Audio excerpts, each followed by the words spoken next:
All right, we did our best to squeeze him in on the signing day special. Couldn't quite make it happen, but knew this was a guy that Oklahoma fans would want to hear from one way or another. So pleased to welcome DeZephen Walker here. I am Parker Thune here on the OUinsider.com YouTube channel, and this may potentially go out on podcast platforms. I'm not entirely sure. But regardless, if you're watching slash listening to this and you haven't had the pleasure of getting to know DeZephen Walker, one of Oklahoma's two running back signees in the 2026 cycle that just inked with the Sooners last week, think you're going to enjoy this little conversation. And DeZephen, man, first off, thank you so much for making time. Greatly appreciate it. And how excited are you now that everything is signed, ink is dry, and within a few short weeks here, you're going to be down in Norman as a college football player at the University of Oklahoma?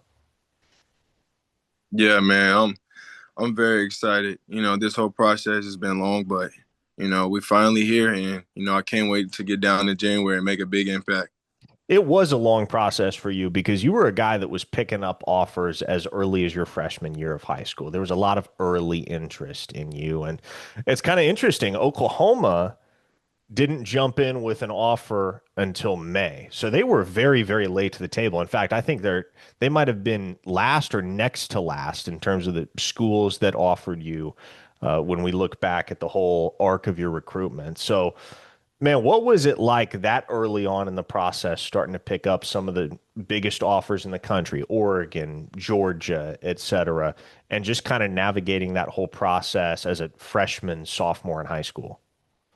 Yeah, so as a freshman, I was young, going out there, playing with 17 or 18-year-olds, and I remember getting my first offer from K State, and I was just so happy and blessed. And since then, they just started rolling in and rolling in. It was a bit overwhelming, but I just took every moment for granted, and didn't take any moment for granted actually, and just kept playing, and I'm just blessed for every single offer that I've gotten, and which since my freshman year, you know that whole process through high school, it's just been a blessing. So I'm just thankful for all of it. Now, obviously, you got football in your DNA. You got the NFL jersey hanging there behind you on the wall. Your dad was a Kansas City Chief back in the mid 2000s. So you're obviously local to the KC area, but more than that, you've got the football bloodline. How long has this process been in the making for you? How early on in your life, how early on in your childhood did you know and did your family know that, hey, this football thing, this is going to be a serious pursuit for me? This isn't just going to be a hobby? I'll say since I was maybe like 8 years old. I've been playing football since then, and my dad put me in track, get me fast for football, and my older brother played football. He's playing Division 1 now, so just I knew I had to follow those footsteps, and my parents put me in those shoes you know um to grow. So I'm just thankful for it, and my dad's been there every step of the way. So you know. That speed, that explosiveness, it's certainly something that jumps out when anybody turns on your tape. What do you think of the whole nature versus nurture dynamic there? Is that something that's been developed? Is that something that's been cultivated over time versus how much of it do you think is just your natural God-given ability? That's a great question. Ever since I was young, I was always, one of the faster kids, on the field. I've always had that explosiveness, but as I got to middle school and high school, I had to, work out, on my own as well. So, that's off the field working, and God's given talent that He gave me. So, I'm just thankful for it. What do you think is the one exercise? Because I know, you were doing workouts with your dad on the side in addition to workouts with the football team throughout your high school career. What do you think is maybe like the one exercise, the one drill that helped you come the farthest as a football player? I would say like running with a sled, going out there, with a sled on your back, it just builds that power and explosiveness that you need for the football field. So There you go. definitely. Let's talk about OU specifically, man, because, like I said, they jumped in pretty late. It was May. You already had a bunch of official visits lined up. You were going to K-State and Kansas and Nebraska. And for a time there, Notre Dame was one you had lined up. How quickly did you realize upon picking up the offer from Oklahoma and having that conversation with the staff and the front office? How quickly did you realize not necessarily that I'm going to go here definitively, but hey, this is a serious consideration. Like this is a school over the next couple of months that I need to seriously consider. Well, when I first visited Oklahoma, the coaches, the environment, everything was just perfect. You know, and considering that they're in the SEC now, that just like boosted everything for me and my family. So once we talked to Coach Venables, Coach Murray, all that, we just knew it was the perfect place. And I just made my decision. Now, that first visit was your official visit in June. Never been to Oklahoma before then. So getting the opportunity to take that trip with your parents. I know you said you felt like it was perfect, but how much of an alignment was there between you and your parents and having the understanding, immediate as it was, that all right, this is it? It was pretty we my family, we connect with everything that we do and everything, that we say. So, like I said, once we got there, me and my dad and my mom was like, okay, yeah, this is definitely the place that, we could consider.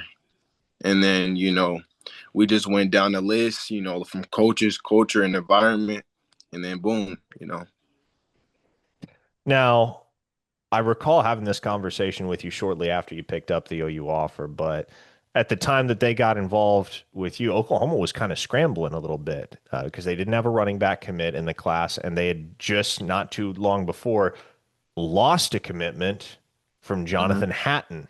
And how about that? In the end, he winds up circling back around and signing with Oklahoma. And I think that is what has so many folks excited about this 2026 cycle, in particular when you focus on the backfield, is hey, all of a sudden, Oklahoma's got two guys in you and Jonathan Hatton that can be absolute studs in tandem in that OU backfield, which so often over the years has thrived on having two guys that can be that 1-2 punch, if you will, at running back. So, man, for you, how much have you gotten the chance, if at all, to really connect with Hatton since he jumped back in the fold? Is there much of a relationship there yet?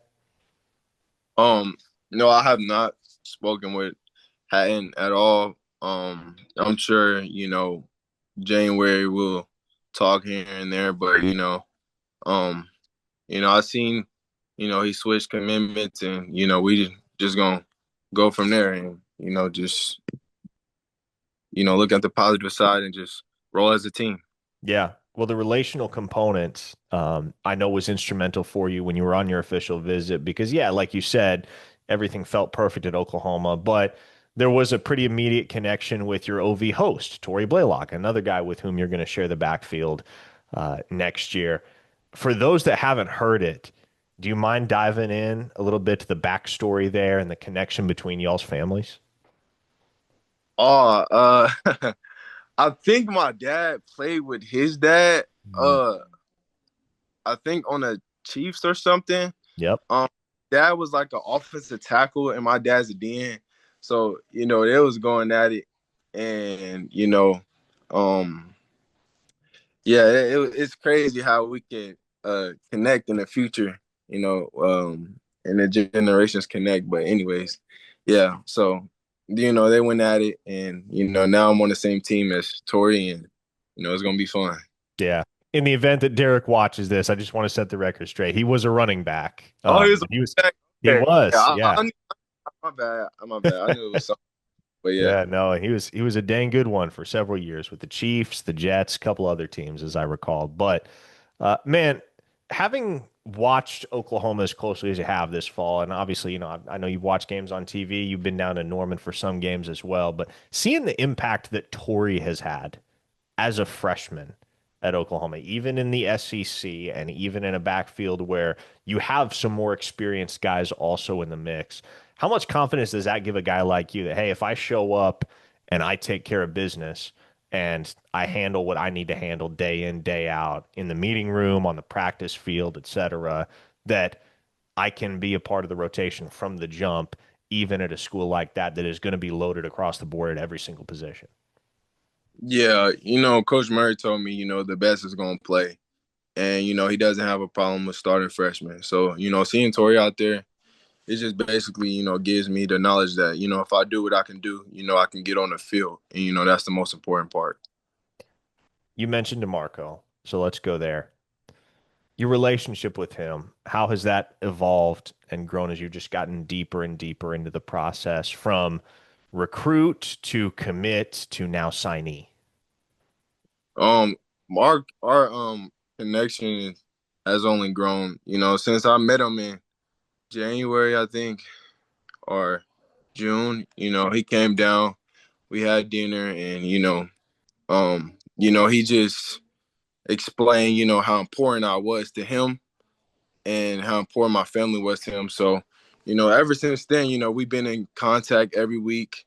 You know, um, of course, I've came down a couple times and met his family and everything, and our connection just keeps getting stronger and stronger. So it's been good. Yeah. Now you were one of the guys, obviously, that committed over the summer. So you had to wait it out, man, and you had to invest, I suppose would be the proper word. You had to invest into what Oklahoma was doing before the returns showed up on the field. Because at the time they were coming off a 6-7 season. There was a lot of instability, at least from an external perspective, as the public saw it. A lot of instability there, not really sure what the future held for that staff and that program because it was season number two of 6-7 in the span of 3 years. And so for a guy like you, to have made that commitment, to have made that investment in Oklahoma up front before the 2025 season kicked off, and now to have seen the results play out on the gridiron, where Oklahoma's 10-2 and going to host a college football playoff game here in a week and a half or so.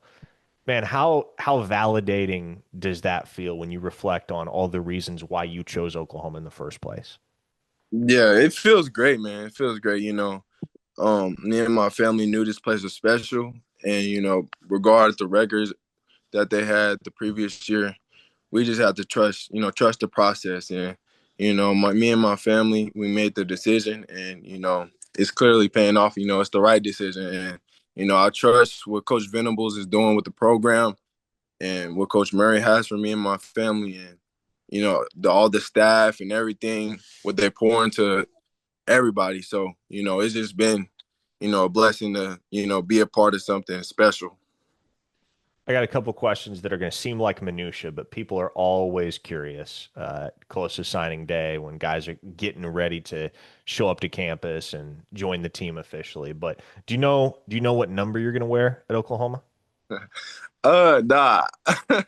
Hopefully 28. That's what I'm going for. Hopefully 28. There you I go. haven't There you in go. That's I I, don't know with 28. yeah, I tell you, man. I tell you, man, if you get to wear number 28 as a running back at the University of Oklahoma, you better be a stud because that number has quite a distinction attached to it Yeah. as the number that Adrian Peterson wore when he was playing out Mhm. his college career in Crimson and Cream. So with that number comes high expectations, but I got no doubt a guy like you is going to be ready to embrace those expectations. Then also, do you know who you're rooming with at Oklahoma? You know who your roommate's going to be? Everything's not finalized yet. Um, I was, I think it's Jashir Rogers, Okay. Okay. but yeah, we still finalizing everything. Delaware's finest, Jasir Rogers. Yeah, it's Mm. another explosive playmaker that Oklahoma's going to like to have for the years ahead on the offensive side of the ball. Man, as you've gotten the chance to kind of digest what Ben Arbuckle's scheme looks like practically, and not just conceptually, but very specifically at Oklahoma in 2025, haven't had the chance to watch a full season of ball yet. How do you feel about your fit in a system like that? I feel like I can fit in perfectly. They use the running backs, and they pass to them a lot out the backfield. They do a lot of inside run, zone schemes. They do everything that fits my architect, that fits my scheme as well. So I'm just excited for it, honestly, man. And whatever they need me to do, I'm gonna do it. So Is there an area of your game that you feel like is underappreciated, if you will, that people don't immediately notice? Sure, they're going to see burst, sure, they're going to see explosiveness, all those things, but you feel like there's one area of your game that doesn't get enough recognition? uh um hmm. I'll say, people underestimate my catching just because, in the previous years I haven't really, been in a slide, getting passes thrown to me that much. But, you know, I can catch. So, put me out there, and I'm good in open field. So, as soon as the ball's in my hands in the open field, I'm gonna make a play. So There you go. Well, man, I don't want to keep you forever. I know the Chiefs are playing as we're sitting here recording this, but got to ask you one more question. This is kind of where I leave it with all the guys as they get ready to launch into their collegiate careers, showing up in January, jumping in to the OU football machine. But if you could address OU fans, if you could leave them with one final message before you get ready to enroll next month, what type of player, what type of person is the University of Oklahoma and its fans getting in DeZephen Walker? they're gonna get a dog. A dog. I'm gonna show up 100%. And if I get out there, I'm gonna give it my all. And that's for the whole entire class of 26 coming in. We're gonna give it all, and I'm gonna trust the process and keep my faith up, and we're gonna roll. There you go, folks. DeZephen Walker, Oklahoma running back signee out of Raymore Peculiar High School in the state of Missouri. One of 24 inked with Oklahoma in the early signing period in the 2026 cycle. Man, appreciate your time. Best of luck as you get ready to embark on your careers as Sooner. Yes, sir. Thank you.